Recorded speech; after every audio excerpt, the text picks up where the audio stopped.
Oke, selamat datang semuanya. Hari ini kita bakal bahas salah satu legenda paling misterius dan ya bikin merinding dari Jepang.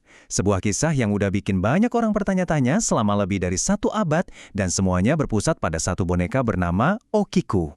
Coba deh, bayangin sejenak. Ada sebuah boneka, benda mati kan, seharusnya nggak bisa berubah. Tapi gimana kalau rambutnya itu terus tumbuh, seolah-olah dia itu hidup? Nah, inilah inti dari misteri yang akan kita bedah hari ini. Boneka inilah yang kita kenal sebagai Okiku, dan sekarang dia ada di Kuil Manenji. Dan di sana para biksu bukan cuma menjaganya loh, mereka juga melakukan sebuah ritual yang sangat aneh, secara rutin memotong rambut si boneka.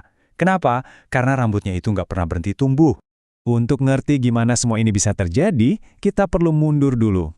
Jauh ke belakang, lebih dari 100 tahun yang lalu, di Hokkaido, Jepang. Disinilah sebuah hadiah sederhana justru jadi awal dari legenda yang nggak ada matinya. Jadi, ceritanya tuh dimulai dari kasih sayang seorang kakak. Pada tahun 1918, seorang pemuda bernama Eikichi Suzuki membelikan boneka ini untuk adik perempuannya yang berusia 2 tahun, si Okiku. Dan, wah, Okiku ini langsung jatuh cinta sama bonekanya. Tapi sayangnya, kebahagiaan itu nggak berlangsung lama. Setahun kemudian, Okiku meninggal dunia. Dan keluarga yang patah hati meletakkan boneka itu di altar keluarga sebagai pengingat. Perlu kita ingat ya, awalnya boneka ini tuh sama sekali nggak ada serem-seremnya. Cuma boneka biasa aja, pakai kimono, rambut hitamnya dipotong rapih gaya bob, ya bener-bener cuma mainan kesayangan seorang anak kecil. Nggak ada tanda-tanda keanehan sama sekali. Nah, di tengah duka mereka, keluarga ini mulai sadar ada sesuatu yang aneh. Sesuatu yang sangat meresahkan soal boneka di altar itu. Sesuatu yang, ya rasanya nggak masuk akal. Awalnya mereka mungkin mikir, ini cuma perasaan kita aja kali ya karena lagi sedih. Tapi, keanehan itu terus berlanjut dan nggak bisa diabaikan lagi. Potongan rambut bab yang tadinya rapi di atas bahu itu, secara perlahan tapi pasti mulai memanjang, melewati batas aslinya. Coba bayangin, gimana ngerinya keluarga itu waktu lihat rambut bonekanya terus-terusan tumbuh sampai melewati bahunya. Fenomena yang seharusnya mustahil, ini terjadi tepat di depan mereka. Buat keluarga Suzuki, ini tuh bukan petanda buruk atau kutukan. Justru sebaliknya. Mereka melihatnya sebagai sebuah tanda, sebuah pesan gaib kalau arwah putri tercinta mereka sudah bersemayam di dalam boneka itu. Seolah-olah Okiku nggak pernah benar-benar pergi. Cerita ini nggak berhenti di situ. Bertahun-tahun kemudian, pas keluarga Suzuki mau pindah, mereka bingung kan, ini boneka mau diapain? Akhirnya, mereka titipkan boneka ini ke para biksu di kuil Manenji. Dan yang bikin kaget, para biksu di sana juga melihat hal yang sama.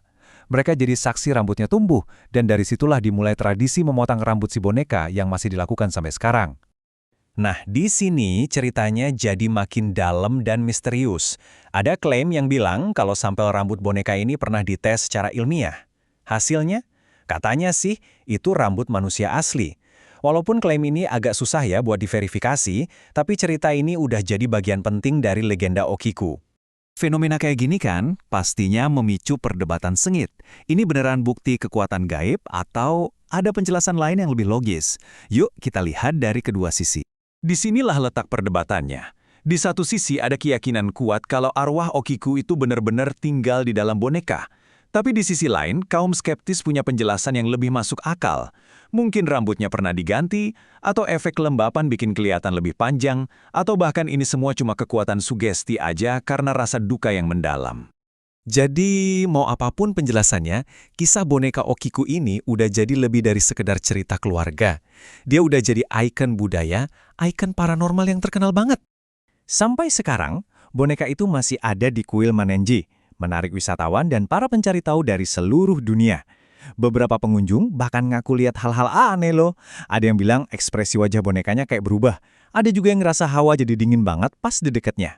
Ungkapan ini rasanya pas banget buat ngegambarin semua ini. Dalam budaya Jepang, garis antara dunia kita dan dunia roh itu seringkali dianggap sangat tipis, bahkan kabur. Nah, keyakinan inilah yang bikin legenda seperti Okiku ini jadi begitu kuat dan terus hidup sampai sekarang. Pada akhirnya, semua kembali ke kita masing-masing. Jadi, apa yang Anda percaya? Apakah boneka Okiku ini benar-benar sebuah benda berhantu yang jadi rumah bagi arwah seorang anak?